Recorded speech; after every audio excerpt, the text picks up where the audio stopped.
Assalamualaikum and a very good evening. You're now with me, Yusuf Shukri, for TVS Nightline, and we begin with our top story.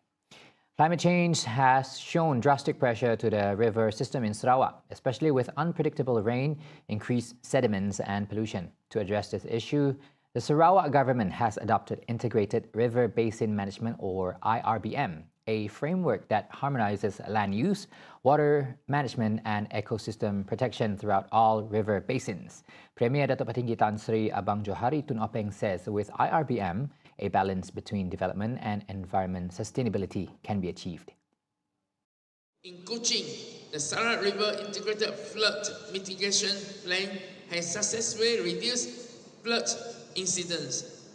Similarly, flood management systems are being implemented in Sibu and Bintulu, equipped with smart hydrological sensors for real-time monitoring. These interventions safeguard our people and infrastructure while preserving the long-term health of our rivers. SIM represented Abang Johari during the Sarawak River Day held in conjunction with the International River Day. Abang Johari added that the state government is collaborating with universities and research institutions to collect data on water quality, sediment movement, and biodiversity in 40 major river basins. The BETONG hospital must be upgraded to a specialist-type hospital to address various kinds of health demands in the area.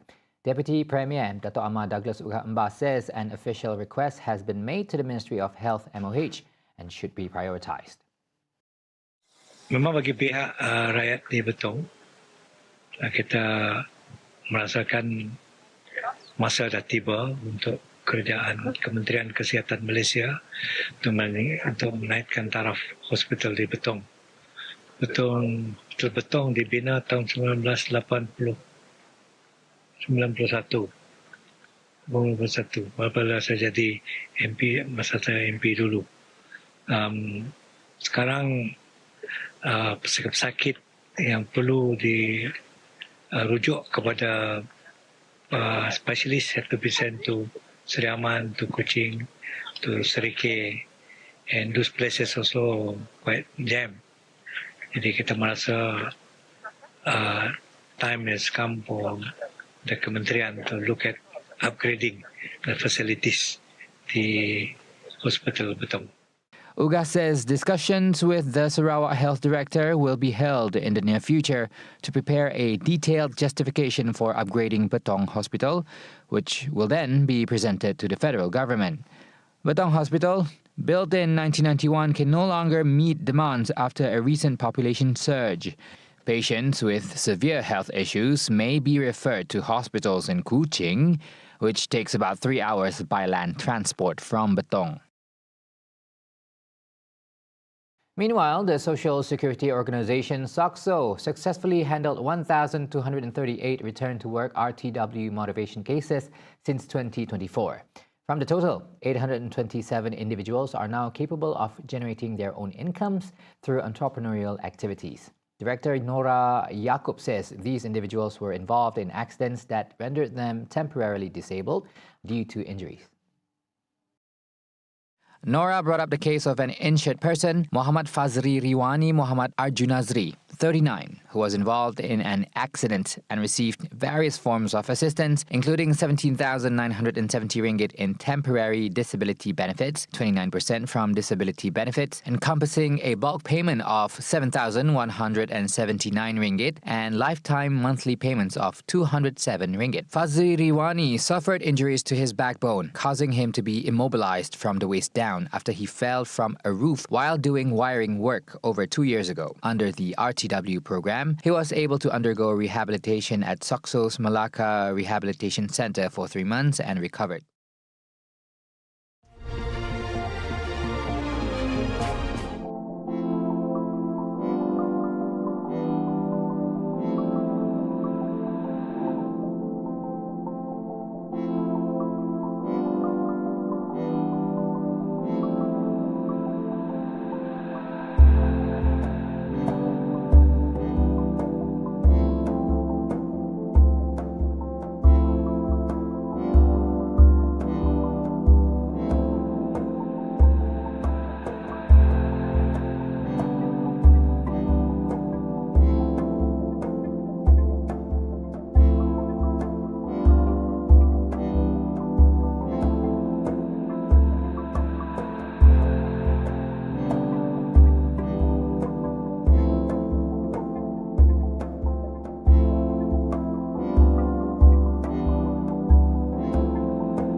Welcome back. Cambodia and Thailand, together with Malaysia and the US, have reaffirmed their commitment to ensuring the full and effective implementation of the Kuala Lumpur Peace Accord without involving any form of trade cooperation. Prime Minister Datuk Seri Anwar Ibrahim says the commitment was conveyed during his conversation with US President Donald Trump, Cambodian Prime Minister Hun Manet and Thailand Prime Minister Anutin Charnvirakul. In a Facebook post today, Anwar said the countries concurred that meaningful progress must be made on the issue of demining without involving any form of trade cooperation. Anwar also reiterated his appreciation on Trump's personal and active commitment to resolving the border issue between the two neighboring countries. International media reported on Monday that the Thai Armed Forces chief had suspended all agreements with Cambodia following a landmine explosion along the border, heightening tensions after clashes in July. 4 Thai soldiers were reportedly injured after a PMN-2 landmine exploded during a patrol in Sisaket province, with one losing his right leg. The Kuala Lumpur Peace Accord was signed by Anutin and Hun Manet, witnessed by Anwar and Trump on the sidelines of the 47th ASEAN Summit last month. A final resolution on Sabah's 40% revenue claim won't come until a new government is in place. Deputy Prime Minister Datuk Seri Dr. Ahmad Zahid Hamidi says talks are still underway, including other outstanding matters under the 1963 Malaysian Agreement or MA63. Perundingan tidak dapat dilakukan sekarang ini sebab kerajaan yang ada ialah caretaker government. Kali ini tentu akan dimulakan sebaik saja kerajaan Sabah yang baru terbentuk nanti. Earlier, Domestic Trade and Cost of Living Minister Dato' Armizan Muhammad Ali said the federal government will hold its first round of negotiations with the Sabah government tomorrow regarding the state's entitlement to 40% of the net revenue collected there. The matter was agreed upon during the cabinet meeting chaired by Prime Minister Datuk Seri Anwar Ibrahim on Friday.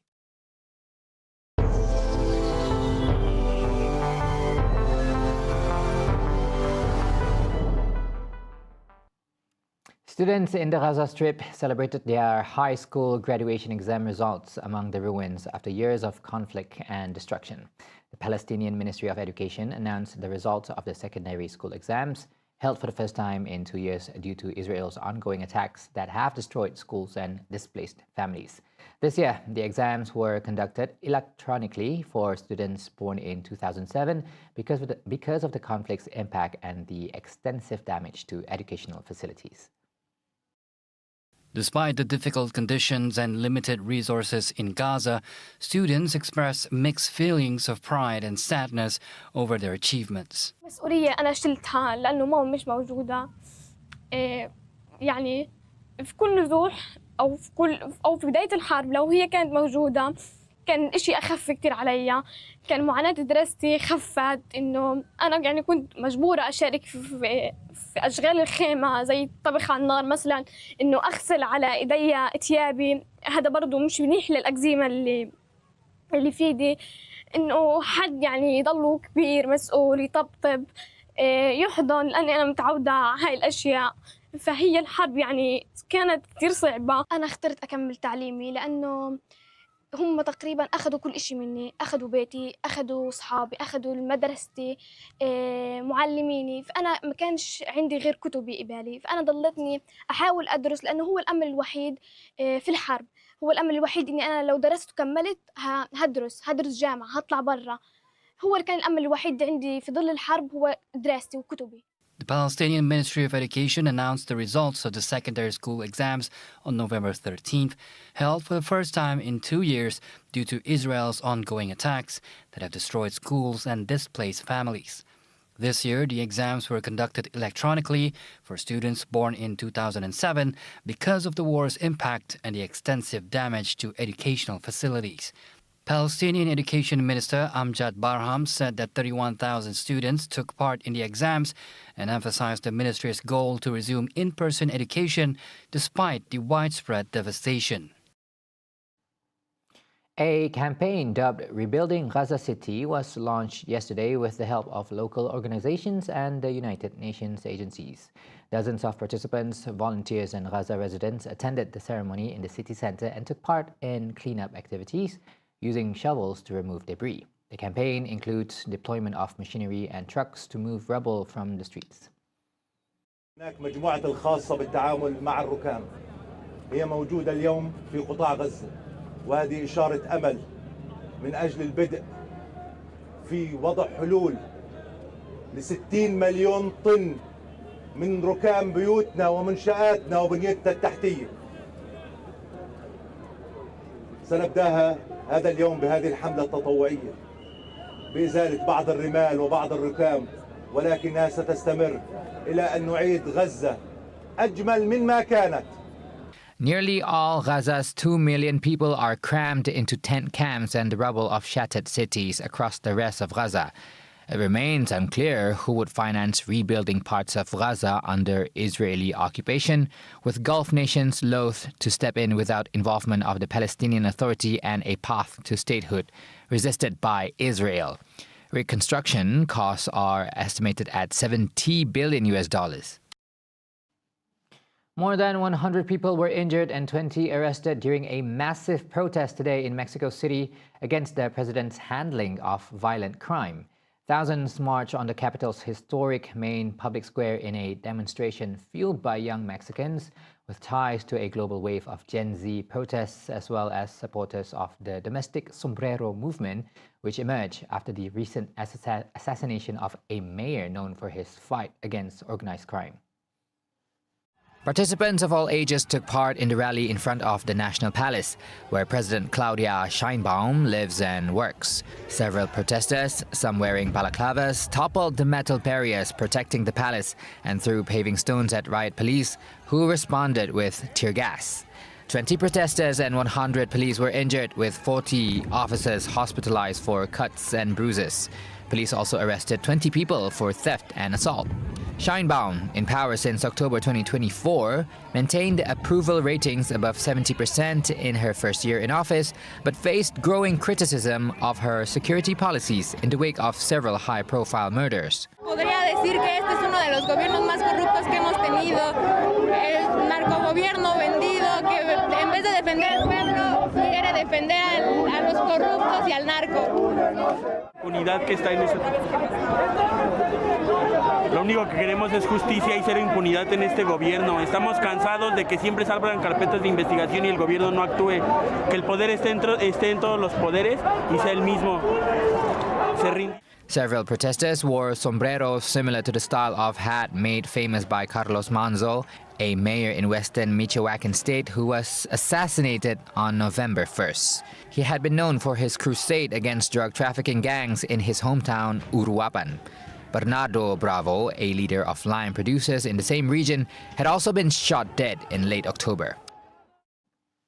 And that's all the updates for tonight's TVS Nightline. I'm Yusuf Shukri. Thank you for watching and good night.